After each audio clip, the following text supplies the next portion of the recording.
donde el derecho se conversa.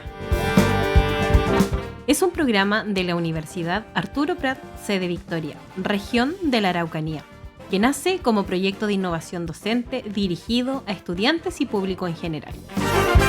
Es presentado por la carrera de Derecho, perteneciente a la Facultad de Ciencias Jurídicas y Políticas. En los capítulos contaremos con la presencia de variados invitados, entre ellos estudiantes, académicos y abogados, quienes nos invitarán a no tener excusas para estudiar diversas temáticas del derecho. Conduce el estudiante Diego Paso Villanueva. Audio Jungle. Audio Jungle.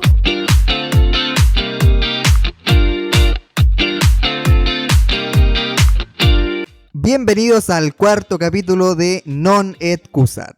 En este nuevo capítulo conversaremos de los modos de adquirir como tal, su concepto y aspectos generales.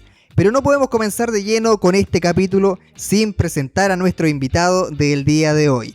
Nos acompaña el profesor Jimmy Quesada, quien es abogado egresado de nuestra Casa de Estudios Superiores y además es docente de la carrera de Derecho de acá de la Universidad Arturo Prat, sede Victoria. Un aplauso, por favor. Bien, además nos acompañan como panelistas Jorge Wende y Sebastián Nahuel, estudiantes de segundo año de la carrera de Derecho. Buenas Diego, hola, buenas tardes profesor, ¿cómo estás? Hoy estamos aquí grabando un nuevo capítulo, la verdad es que bastante emocionado, bastante expectante a ver qué podrá salir el día de hoy. ¿Cómo estás tú, Jorge? ¿Cómo te sientes? Bastante bien, Sebastián. La verdad es que estoy contento de que estemos nuevamente en otro capítulo más del podcast. Y también sumarme a los saludos de Diego para el invitado que tenemos hoy día en esta ocasión tan especial. Cabe recalcar que estamos con nuestro profesor de bienes, él es el que nos está impartiendo esta materia y es un agrado tenerlo aquí el día de hoy. Gusto en saludarle, profe.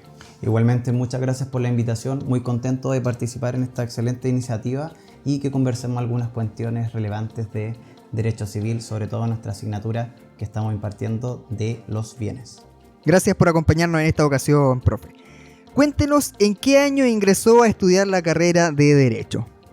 Bueno, yo inicié mi estudio acá en la Facultad de Derecho en el año 2008.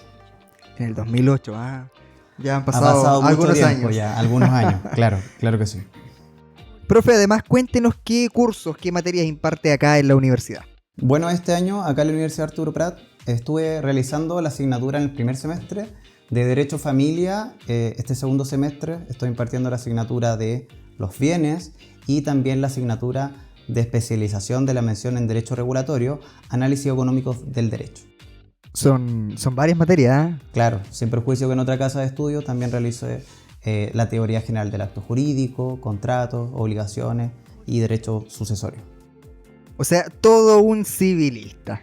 Profe, además cuéntenos en qué área se ha especializado.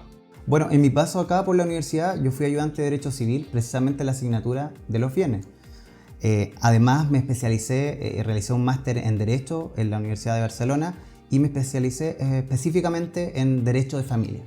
Podríamos decir que mi línea de investigación es el Derecho Civil Patrimonial, la infancia y además poseo un magíster en Derecho de Consumo y Comercio Electrónico.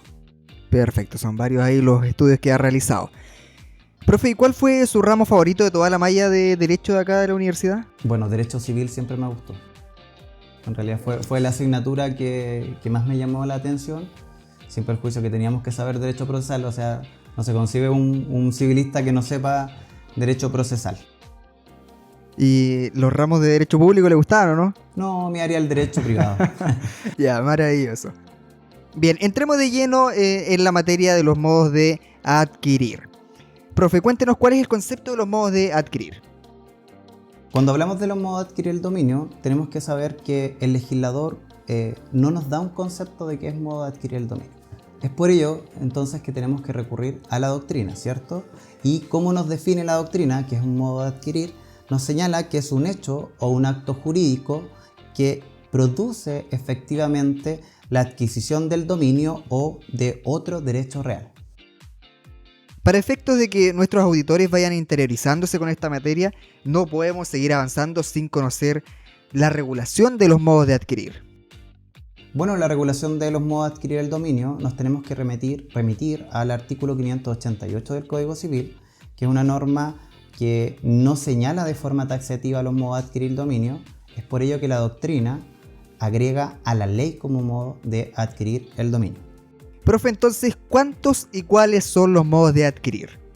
Bueno, tenemos que seguir lo que señala el artículo 588, que menciona no de forma taxativa cuáles son los modos de adquirir el dominio, y señala que son la ocupación, ¿cierto?, definida en el artículo 606 del Código Civil, la accesión, que encontramos también definida en el artículo 643 del Código Civil, la tradición del artículo 670 y siguientes de nuestro Código, la sucesión por causa de muerte del artículo 951 y siguiente, la prescripción adquisitiva del 2492 de nuestro Código Civil, ¿cierto? Y la ley que le agrega la doctrina que no se encuentra en este cuerpo normativo.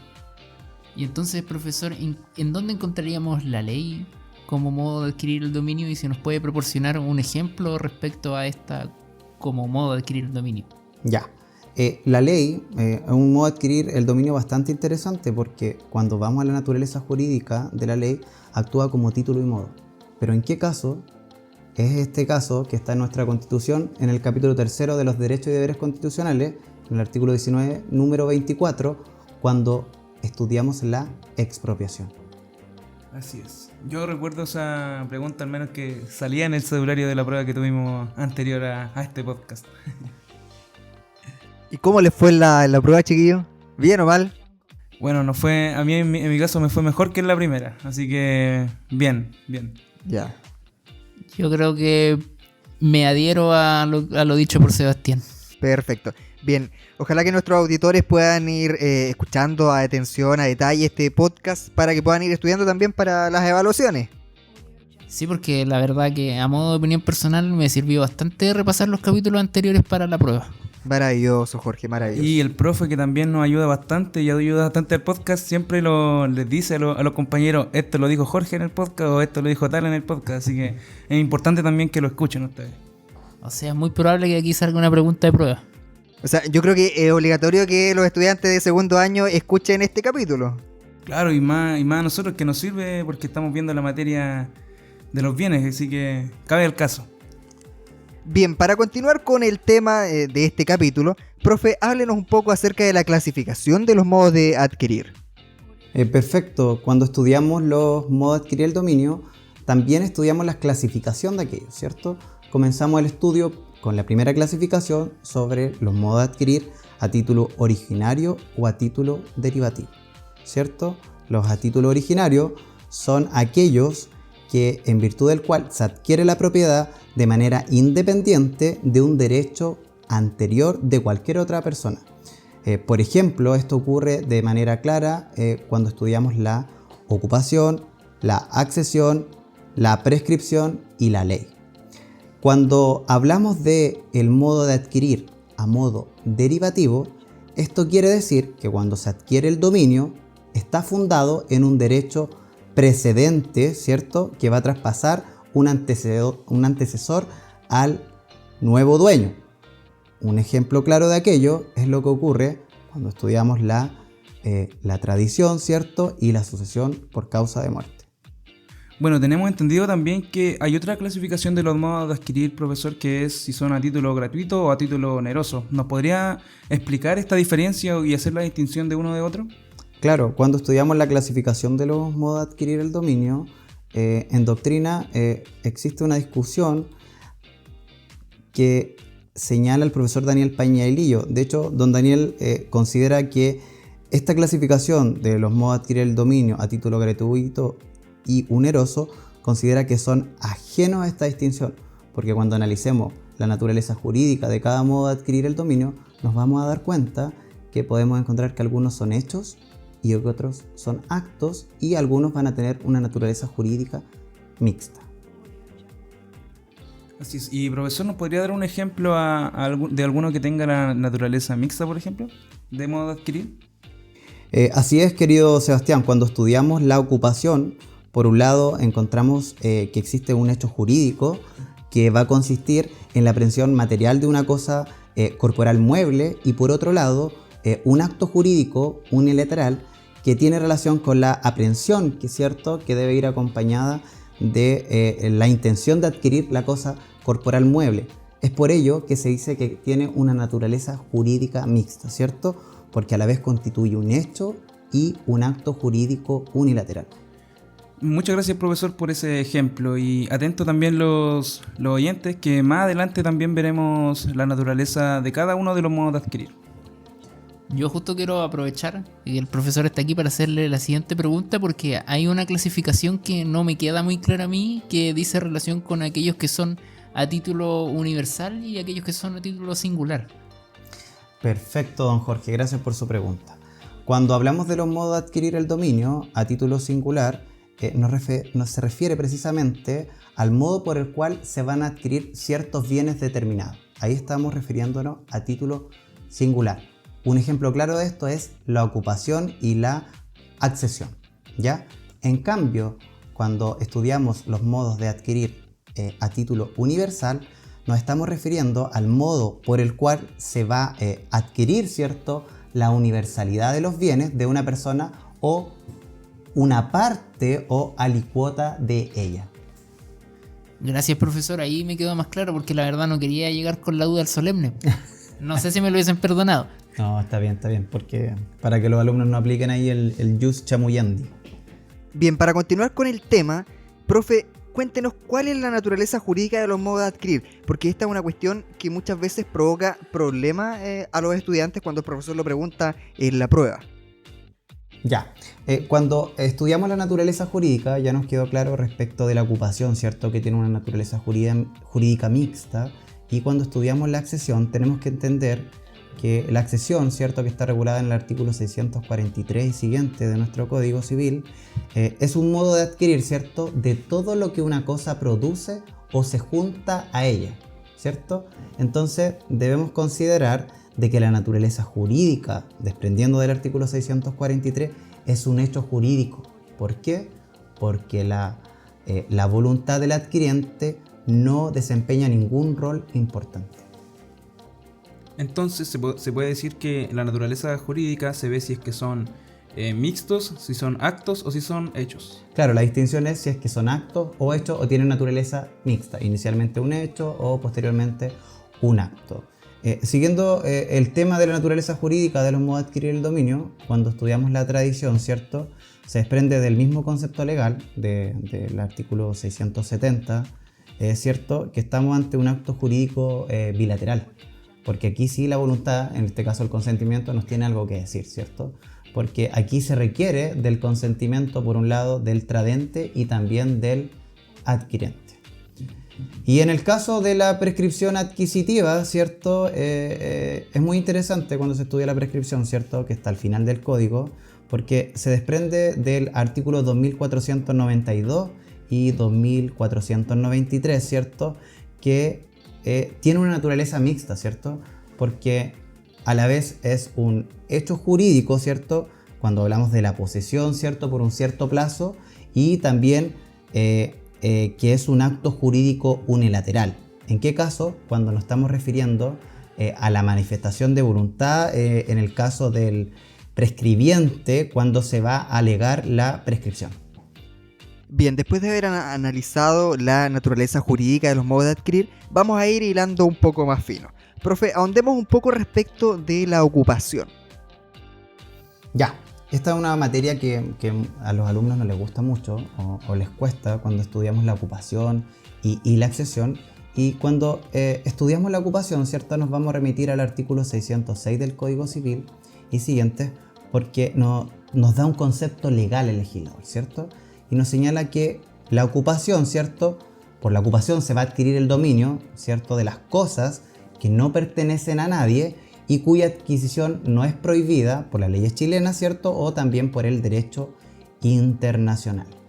Es por ello que también se estudian diferentes clases de ocupación. Por un lado tenemos la ocupación, ¿cierto?, de cosas animadas, ¿cierto?, del artículo 607 de nuestro Código Civil, y que va a operar a través de la caza y la pesca, ¿cierto? Porque el legislador lo que hace aquí realiza una clasificación de las cosas animadas en el artículo 608, ¿cierto? Y aquí señala que encontramos a los animales bravíos o salvajes, domésticos o domesticados. También encontramos lo que se conoce como la ocupación de cosas inanimadas, ¿cierto? Entendiéndolo como otra clase de ocupación. Y aquí encontramos algunas materias que tampoco es muy amigable para los alumnos, como la invención o hallazgo, el descubrimiento de un tesoro y también la captura bélica. Respecto del concepto de ocupación, ¿cierto? Tenemos un concepto legal, pero la doctrina también nos da un concepto al respecto y nos señala precisamente que es un modo de adquirir el dominio, ¿cierto? Precisamente de las cosas corporales muebles que no pertenecen a nadie, ¿cierto? Mediante a este elemento subjetivo que es la aprehensión material de ellas y que va a ir acompañado de esta intención para adquirirla, ¿cierto? Porque el supuesto de que esta adquisición de estas cosas no va a estar prohibida por las leyes patrias ni tampoco por el derecho internacional. Es por ello que aquí distinguimos las cosas res nullius y res derelictae, ¿cierto? Que las res nullius son aquellas cosas que no tienen dueño y las res derelictae, ¿cierto? Que son aquellas cosas que pudieron haber tenido dueño pero que fueron abandonadas. Bueno, profesor, respecto a la ocupación, me gustaría saber los requisitos de esta. Ya, perfecto. En primer lugar tenemos que señalar que se debe tratar, ¿cierto?, de cosas que no pertenecen a nadie. Bueno, se desprende del mismo artículo 606 y el legislador señala que ya sea porque nunca han tenido dueño, vale decir res nullius, y un ejemplo claro de aquello es el caso de los animales bravíos o salvajes, ¿cierto? Porque ¿qué puede ocurrir? Que el dueño las pudo haber abandonado ya sea de manera voluntaria, ¿cierto?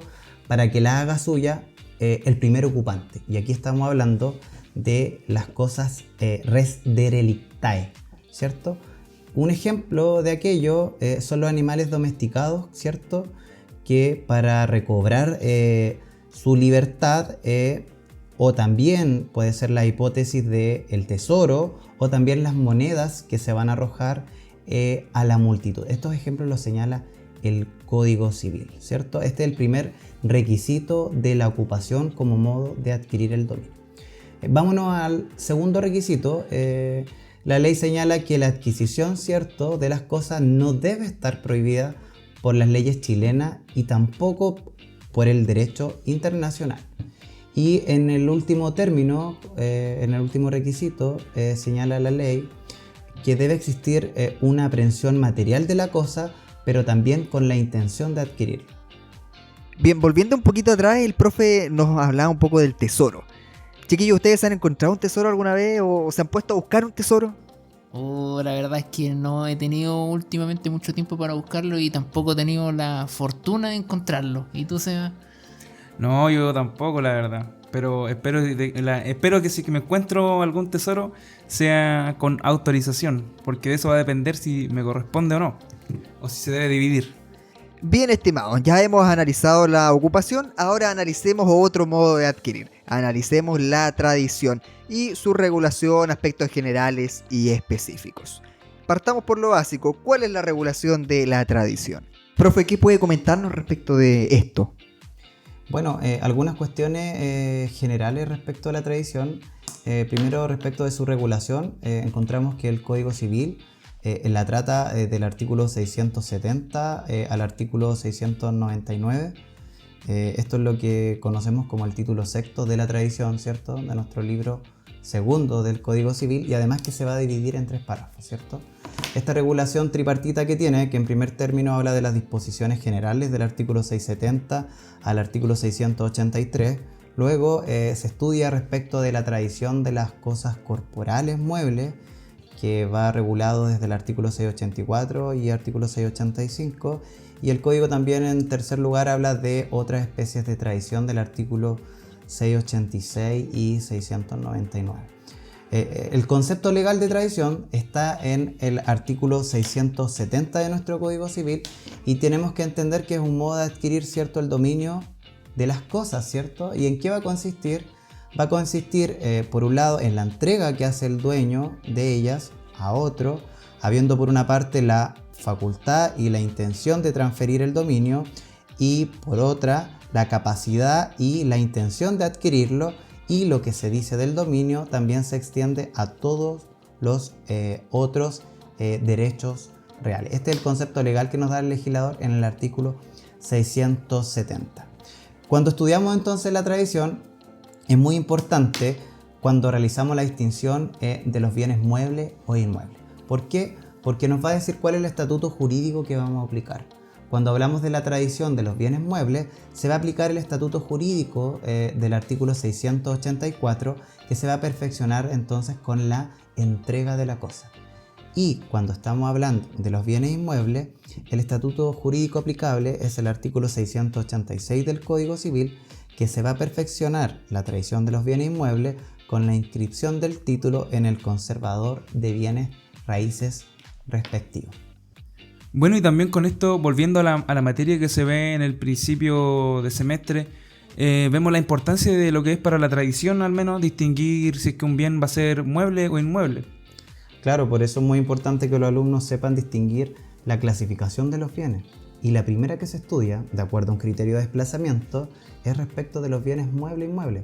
Ustedes ya pudieron ver de que tiene importancia, por ejemplo, en materia de tradición, distinguir que sea un bien mueble e inmueble.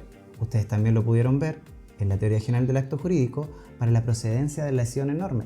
Porque respecto de qué bienes procede la lesión enorme, solamente respecto de bienes. Solamente respecto de bienes inmuebles. Ya, muy bien. Bueno, continuemos, Diego. ¿Qué más le podemos decir al profesor para que nos diga y nos enseñe? Bien, en virtud del tiempo vamos a analizar un último modo de adquirir, que es la ley, que este lo establece la doctrina y no el Código Civil. El artículo 588 no menciona la ley como modo de adquirir el dominio y, como bien señalaba don Diego, la doctrina la agrega como tal, como modo de adquirir el dominio. Y es muy interesante estudiar la ley como modo de adquirir el dominio porque opera a la vez como título y modo, ¿ya? Y el ejemplo típico que se le enseña a los estudiantes es el caso de la expropiación, ¿cierto? Porque en ese caso va a servir como título y modo.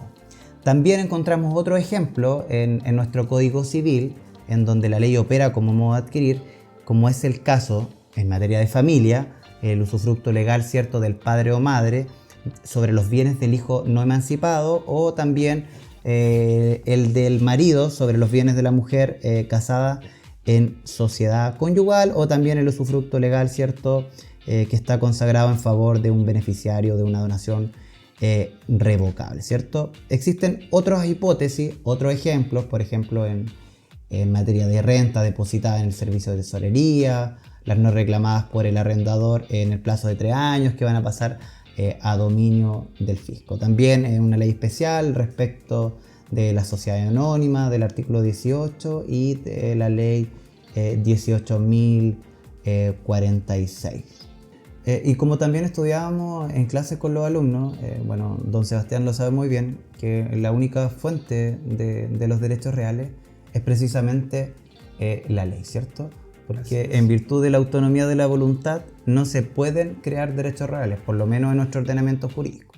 Quizás ustedes podrían averiguar si en derecho comparado, en virtud de la autonomía de la voluntad, se pueden crear derechos reales. Sin perjuicio de aquello, o a contrario censo, encontramos el caso de los derechos personales, ¿cierto? Que en ese caso se dice que son infinitos, ¿cierto? Así es. Otra materia también que los alumnos les cuesta un poco es cuando estudiamos los derechos reales limitados, ¿cierto? ¿Y qué derechos reales limitados estudiamos? La propiedad fiduciaria, ¿cierto? La servidumbre, el derecho de usufructo y el derecho real de uso y habitación. Muy bien, Jorge, muy bien. Bien, estimado, ya hemos analizado algunos modos de adquirir, pero no podemos finalizar este capítulo sin que el profesor Jimmy nos dé algún consejo, tanto como estudiante de Derecho como estudiantes universitarios. ¿Algún consejo, profe, que nos quiera dar? Claro, yo les recomiendo que sean perseverantes, que estudien a conciencia. Hay tiempo para todo en la universidad, pero tienen que ser ordenados. Hay tiempo para pasarlo bien, hay tiempo para estudiar, pero tienen que priorizar, ¿ya? O sea, esto es muy importante para su estudio, para su formación profesional, porque ustedes tienen que entender que los estamos formando para atender a personas reales, casos reales. Entonces, cualquier error va a repercutir en la vida de esa persona. Entonces, nosotros también tenemos una responsabilidad grande respecto del conocimiento, ¿ya? Entonces, les dejo la invitación a que sigan estudiando mucho Derecho Civil, no se van a librar de ello, incluso hasta el examen de grado, y desearle el mayor de los éxitos a todos y que le vayan muy bien. Y darles las gracias a todos por la invitación y conversar algunas cuestiones relevantes de los bienes. Gracias, profe. Entonces, ojalá que a nuestros auditores les guste el derecho civil, porque si nos va a acompañar hasta el examen de grado y bueno, en todo el desarrollo de la carrera, tiene que gustarnos siquiera un poquito. Bien, hemos llegado al final de este cuarto capítulo, así que les damos las gracias al profesor Jimmy Quesada por acompañarnos en este capítulo. Nos encantaría seguir conversando y comentando más al respecto de este tema, de los modos de adquirir, pero es bastante amplio y da para más de un capítulo. También agradecemos la compañía de nuestros panelistas. Agradecemos también a Matías, quien nos acompaña en los controles de audio. Y bueno, muchas gracias, Diego, por formar otro capítulo más, y también agradecer al profesor Jimmy su tiempo y disposición para explicarnos y dejar todo claro respecto a los modos de adquirir. Así es, también me sumo, muchas gracias, profesor. Esperamos tenerlo en más oportunidades más adelante con lo que vamos avanzando con la temporada, y también, ¿por qué no agradecer a los oyentes que se quedaron hasta el final del capítulo? Bueno, agradecer la invitación, porque siempre es grato hablar algunas cuestiones de derecho civil. A que sí los llamo a que sigan estudiando y que den el 100% de ustedes. Y les deseo el mayor de los éxitos. Bien, estimados, un gusto haber compartido este espacio con ustedes. Y aquí termina el cuarto capítulo de Non Excusat.